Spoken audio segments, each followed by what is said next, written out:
प्रति वर्ष भाई ए वर्ष भी कलाहांडी जिला मदनपुर रामपुर शिशु मंदिर ठारे सरस्वती शिशु मंदिर ठारे आध्यात्मिक प्रवचन अनुष्ठित हो जाउछि। आज आम गण अच्छा ओडिशार सुनामधन्य आध्यात्मिक प्रवचक श्रीजुक्त पंडित वीरेंद्र कुमार पंडा महोदय से आज ये जो आध्यात्मिक प्रवचन विषय कहे सीधा सड़क प्रतिक्रिया देवा। पंडित वीरेंद्र कुमार पंडा आज आध्यात्मिक प्रवचन विषय देखु प्रत्येक दिन आम ईश्वर को प्रार्थना करला ईश्वर विरोधी काम मन को बेले बेले आसी जाऊँगी। प्रत्येक दिन पितामाता को प्रणाम करुवा व्यक्ति बेले बेले पितामाता क्रोधान्वित हो जाऊँगी, विरक्ति हो जाऊँगी। ठीक सेमती सबुदिन भल कथा शुणी सारापर जब मंद कथा आसूची वर्षे थे शुणिले जहाँ प्रतिक्रिया बर्तमान समाज में आम मैंने समस्त लक्ष्य करूँ। तेणु मोर विश्वास प्रति वर्ष नुहे वर्षे 2-3 थर घरी आम जब विभिन्न प्रकार भल कथा शुणा प्रत्येक दिन किसी स्वाध्याय सत्संग कर किसी पढ़ापढ़ी करवा, प्रत्येक दिन गुरुजन मानकर कथा शुणा, प्रत्येक दिन किसी आध्यात्मिक पुस्तक पढ़ा, ताहले घर महिला प्रत्येक दिन बाहर कला जमी घर को महिला आसूची एवं सफा कले सफा हाँ जाऊँगी। ठीक प्रतिदिन किसी किसी भल कथा पढ़ले भल कथा जानिले आम भितर थिबा विभिन्न प्रकार जो नकारात्मक भावना से आम ठारू दूरे मनुष्य को वर्तमान सकारात्मक भावना जितने नकारात्मक भावना बेसी नष्ट करुच्ची। मो द्वारा किसी हमने समाज खराब हो गला एक कहवा अपेक्षा आम किसी भल कम करवा आरंभ करवा आम द्वारा जीक हो पार निजपाई संध्या प्रार्थना आदि करवा समाज किसी बैठक किसी आलोचना किसी सत्संग एसबू करने द्वारा कौन हम धीरे धीरे धीरे धीरे लोक मान भर धार्मिक प्रवृत्ति जागृत हम से जो अधर्म कम कर धीरे धीरे धीरे धीरे दूरे जा समाज निश्चित भल एक भल समाज जहाँ आम आशा करुचे राम समाज कृष्ण समाज ताहा धीरे धीरे हम आम चेष्टा करवा सबुदिने किसी ना कि भल कम करवा वर्षर थे न करी बारंबार बारंबार शुणिले आम भितर खराब प्रवृत्ति नष्ट एथि आध्यात्मिक आलोचना आज आध्यात्मिक प्रवचन रे ए समाज थिबा कुसंस्कार को दूर होता है। प्रवचन शुणा द्वारा लोक मन में शांति और भावना जागृत होता है। आम गण आउ जन अच्छा कर्मकर्ता से किसी कहे साधु संगत रे सांग हेले आपे साधु हो जाए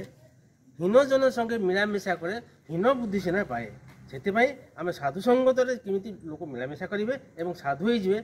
ताकू प्रयास करी आम ये प्रवचन कार्यक्रमटा आरंभ करूँ प्रति वर्ष करूँ। जो महानुभव आम गण अच्छा सी होती ओडिशार नुहे सारा भारतवर्ष जड़े सुनामधन्य प्रवचक एवं तांकर जो प्रवचन शुणी आम समस्ते एमती भाव में अनुप्राणित होचु आम साई पड़िशा सांग साथी को जनवा पड़ू जहाद्वारा कि से किसी परिवर्तन हो पारे यही आशा विश्वास। ये आध्यात्मिक प्रवचन रे बहुत लोक जनसमागम होते। ये हूँ कलाहांडी जिला मदनपुर रामपुर सरस्वती शिशु मंदिर रे बहुत लोक श्रोता मंडली भी शांतिर सहित आज ये प्रवचन को शुणी थे। आम गण आउ जन अच्छा कर्मकर्ता से किसी सीधा प्रतिक्रिया देते शुणु। आज समाजर जो व्यतिव्यस्त अनुभव करुँच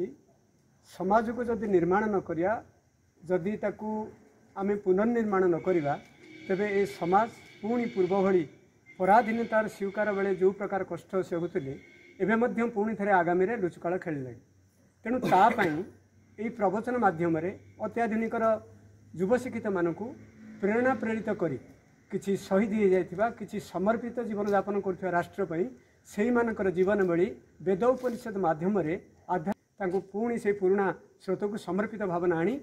आगामी पीढ़ी को सुरक्षा करने निजक बलिष्ठवान जन जन नागरिक तैयारी करवा यह हूँ प्रवचन लक्ष्य। प्रवचन हूँ प्रकृष्ट वचन समस्त को अनुसरणगामी विभिन्न उदाहरण विभिन्न जीवनी चरित्र को सामने रखी से आगामी दिन युवक युवती बा बालक बालिका मानक प्रेरणा प्रेरित करिवार यही भावना नहीं ये प्रवचन व्यवस्था ये रामपुरवासी करते आ गत वर्ष ठारू संकल्पित होती आम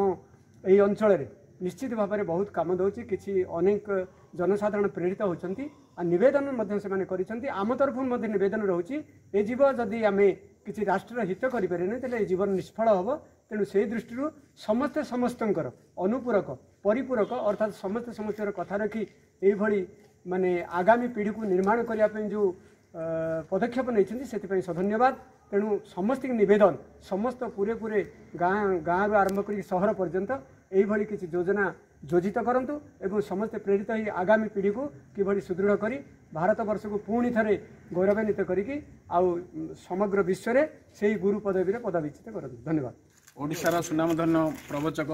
पंडित वीरेंद्र कुमार पंडा आज आध्यात्मिक प्रवचन रे बहुत लोक जनसमागम होते एवं बहुत पुरुष और महिला भी जनसमागम होते और ये आध्यात्मिक प्रवचन शुणी निज मन को शांति और समाज में कुसंस्कार को दूरीभूत करते एवं ये आगामी दिन में भी यही प्रकार प्रवचन चालू रही मत व्यक्त कर कलाहांडी जिला मदनपुर रामपुर